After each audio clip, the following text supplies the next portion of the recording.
Owen Proksch started with me a year ago to the day. He came in with 3 goals in mind: stay healthy, remain healthy, become a starter in the ACC for the Duke Blue Devils, and get drafted. We accomplished all 3 of those goals. He was just selected in the 9th round by the Texas Rangers. My name is Paul Hall, and I'm a performance coach at Tre Athletic. Let's get into it.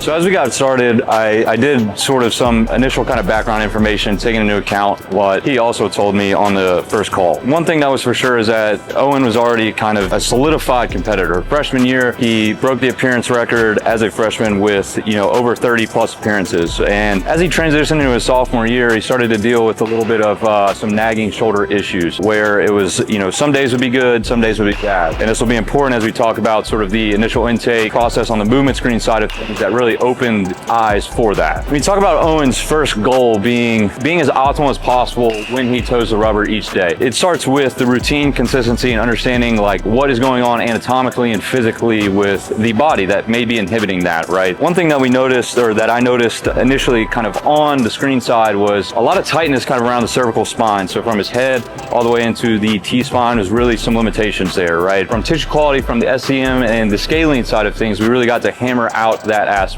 Alongside the pec, like not really able to create organic length kind of as he's going into retraction itself, right? And so you can just think about that as like very sticky or stuck, not able to optimize that range of motion in the throw. Now, when you also look at it from a delivery perspective, what was actually creating some of these limitations in the throw itself that are essentially working against him, right? From handbrake, he had a very aggressive swing behind the back, which is going to naturally turn the shoulder into anterior tilt, which is going to create compression kind of on that arm itself. As we sort of addressed and opened the light to what that meant for him, he was then able to see the pieces connecting and why the importance of, hey, I need to address this so then I can actually create a better arm path flow out of handbrake to actually leverage the arm in sequence instead of getting really stuck kind of behind me, which then in turn led to a late arm action, okay? Because when we don't have a fluid path and we're swinging behind, we have no choice but to kind of gear up with the elbow there going into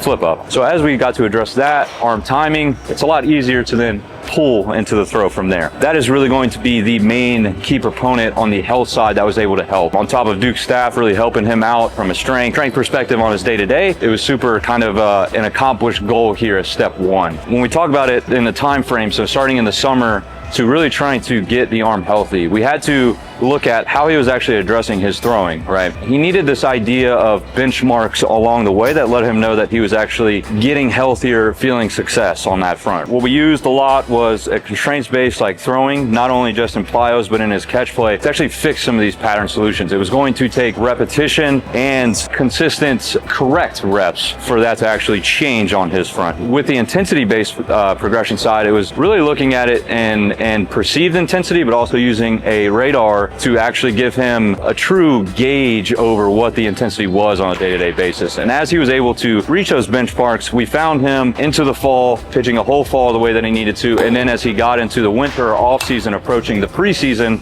he was PRing in bullpen velos, which he had never really done. So it was like 87, 88 was pretty normal for him. And then it was turning into 90, 91 plus on that front. So that was a really good sign and a good feeling for him, knowing that, hey, things were actually trending in the right direction as he's headed into a big junior season. As Owen was transitioning out of the winter off season and into the spring season of 2025, he was awarded on the watch list for Stopper of the Year, one of the high honors for a reliever, which was a super cool thing, something that he had done, something that he's projected to do. And to his second goal of becoming a starter, within a couple weeks, about a month into the season, he was actually elevated to the Friday night role, which was, another key part of like reaching his goals. He was high performing on the field, starting to fill up the zone a lot better. Velo was uptrending, and the stuff was just where it needed to be, and it fit a need for what the Blue Devils needed. And so where it turned into our conversations was really the day-to-day and preparations for his start. So outing reviews on the daily, sending constant video over how he was feeling mechanically, how his approach was on the mound, and we sort of got to work on that, right? And when you're in season, there's going to be, I always like to say that there's going to be these 1 to 2 flaws that are always going to become apparent, right? So you have to think about the adjustments as very subtle. A lot of the things that he was starting to kind of present himself just organically without much thought was started to kind of load preset into the quad, which was then forcing a little bit more crossfire than he was actually needed. And so then we talked about just subtle things with thinking about lengthening the backside at the top. That way then he could create a more organic drift going into it.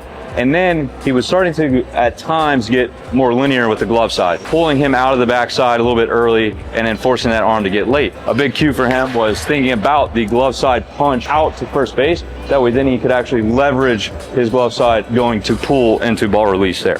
So within the middle of the year too, we had been discussing, like, you know, as a reliever, you can really leverage your two best pitches, right? Which for him was super unique on the data side and was important to him. Also transitioning to being a starter was like, how can I actually pitch a little bit more efficiently to my advantages? So we looked at the angles game.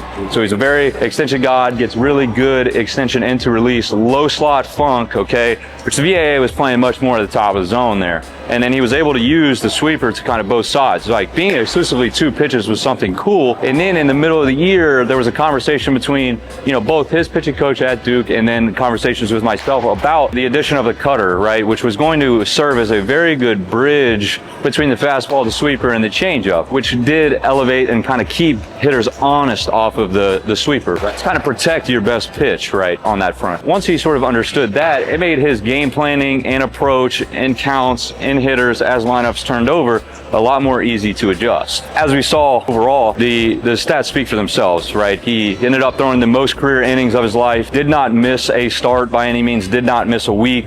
He found himself in 60 plus innings, punching out 91 guys, you know, elevated average velocity at around 91 in comparison to the upper 80s in the previous 2 years and topping out at 94. This in turn did find himself selected in the draft by the Texas Rangers, which was super special for him, and accomplished all 3 goals on that facet. The key takeaways here for Owen are that once he was able to really understand the why behind inconsistencies, both routine, health, becoming a complete pitcher by understanding how he could leverage himself with what he does as a pitcher, really allowed him to take that performance leap this year. You know, mechanics, delivery, how he approached and trained and preparation really allowed us the possibility to make every appearance that he could this year. And when you think about it from that lens, he was then able to finish the year strong, make a deep run with Duke, winning both of his starts in the regional and super regional, and then ultimately leading him to the draft in the 9th round by the Texas Rangers. So what's next for Owen? Obviously, as he's now transitioning into the professional ranks, it is going to be really piecing together the arsenal to a true 4 to 5 pitch mix and understanding the usages between that